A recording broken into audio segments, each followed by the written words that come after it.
Capítulo 9.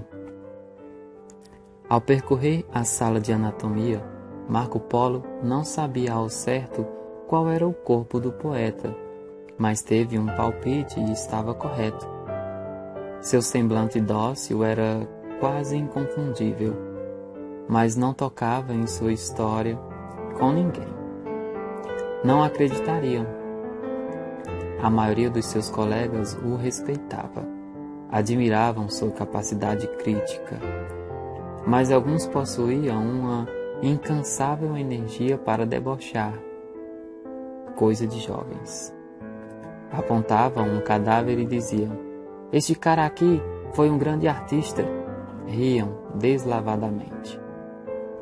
Quando ficaram sabendo que Marco Polo tinha um amigo mendigo, as zombarias aumentaram. Cadê o gênio? O professor George não os incentivava, mas também não os repreendia. Saturado pelo preconceito com que eram tratados os corpos anônimos, Marco Polo certa vez ousou fazer um convite a Falcão para ir ao laboratório de anatomia. Queria que dissecassem os corpos respeitando suas histórias. Não previa as consequências do seu convite. Apenas tinha uma vaga impressão de que a presença do mendigo no laboratório poderia trazer-lhe constrangimentos. Sua ida tinha de ser espontânea. O poeta está sendo dissecado por mãos que desprezam a sua biografia. Se você lhes contasse a história dele, meus amigos e professores poderiam ampliar sua visão sobre a vida. Embora inicialmente resistisse, Falcão disse que pensaria, e pensou. Após uma semana, sua resposta foi afirmativa. Sentiu que poderia prestar um último tributo ao poeta. Numa manhã ensolarada de segunda-feira, Marco Polo preparou silenciosamente a surpresa. Chamou a psicóloga e a assistente social, que tinham feito um diagnóstico fechado sobre os excluídos. Disse-lhes que o Dr. George as convidara para uma aula especial. Entrar na sala de anatomia não era um convite ao prazer, mas não poderiam recusar o pedido de um respeitado professor. Ao vê-las, o professor disse que havia um engano e irou-se contra o aluno rebelde. Quando elas ensaiavam sair do ambiente, o jovem e o mendigo entraram na sala. O silêncio irrompeu. Dr. George e seus cooperadores fizeram um sinal de espanto diante da ousadia. Marco Polo pediu licença para falar. Ilustre Dr. George, o senhor me pediu que trouxesse um mendigo que tivesse uma boa história para nos contar. Humildemente, apresento meu amigo Falcão. Todos sorriram, animados. Dr. George, olhando o perfil do indigente, achou que Marco Polo cairia em ridículo.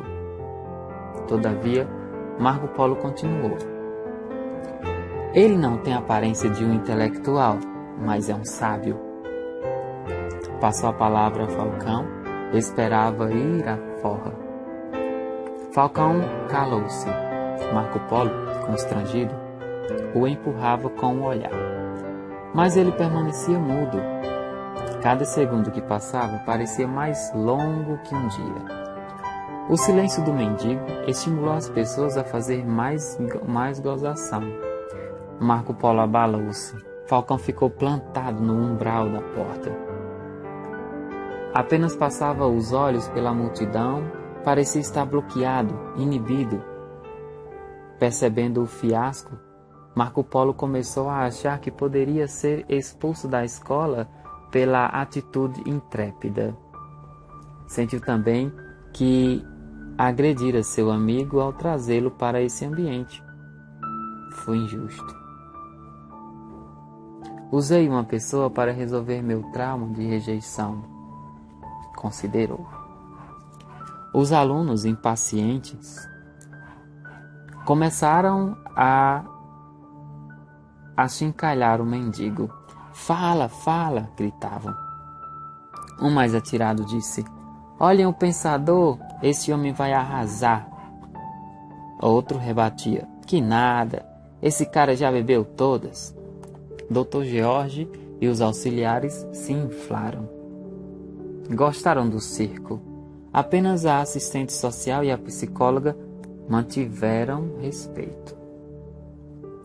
Marco Polo pegou no braço do amigo e falou para ele: desculpe-me. Em seguida, começou a retirá-lo da sala. Não se preocupe, tranquilizou Falcão. Ele não estava perturbado. Chacotas faziam parte do cardápio de um andarilho. O que o incomodava era a prepotência das pessoas. Para ele, orgulho era uma das maneiras mais tolas de manifestar a inteligência. Soltou-se de Marco Polo, voltou-se para as pessoas e começou a falar com eloquência sobre filosofia pura. Deu um nó na mente dos presentes. Todos ficaram paralisados. Citou o pensamento de vários filósofos. Comentou sobre as relações entre o mundo dos pensamentos e o mundo físico. Disse que tudo o que pensamos sobre o mundo físico não é real, e sim um sistema de intenções que define e conceitua os fenômenos, mas não incorpora a sua realidade. Depois, falou sobre a relação entre os pensamentos e a interpretação que fazemos da nossa personalidade. Deixou a plateia mais perplexa ainda. O pensamento consciente é virtual. Tudo o que vocês pensam sobre vocês mesmos não é real. É apenas uma interpretação de quem são e não a realidade essencial de quem são. Seus pensamentos podem se aproximar da sua realidade interior ou se afastar dela.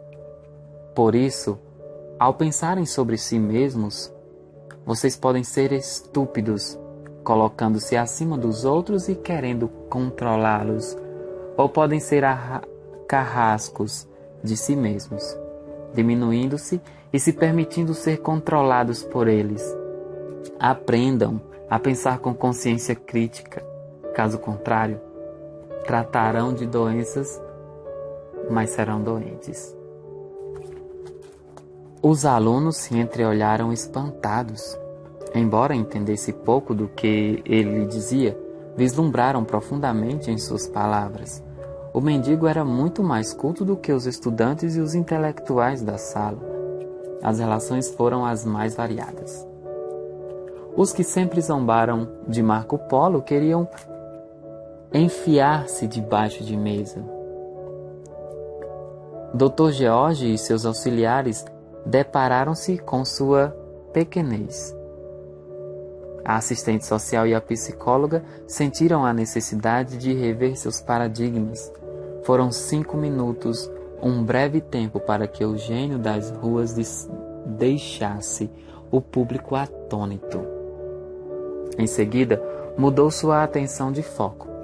Começou a percorrer com seu olhar os cadáveres. Caminhou entre eles. A plateia acompanhava seus passos. Percebia até seus movimentos respiratórios. Falcão chegou perto de um cadáver e estilhaçou o silêncio em voz alta. General, você aqui? Era o grande Napoleão das ruas, lutou com exércitos do seu imaginário, venceu batalhas, queria mudar o mundo, mas a morte não respeita os heróis. O álcool o venceu. Finalizou, meneando a cabeça. A plateia ficou titubeante. Caminhou mais alguns passos, olhou atentamente para uma mulher de uns 50 anos, de pele negra, o rosto sem expressão, resultado da longa exposição ao sol durante a vida e do formol após a morte. Julieta, você também, quantas vezes deu pouco que tinha para saciar a fome dos que não tinham? Entendeu que ser feliz é repartir. Enfim, descansou.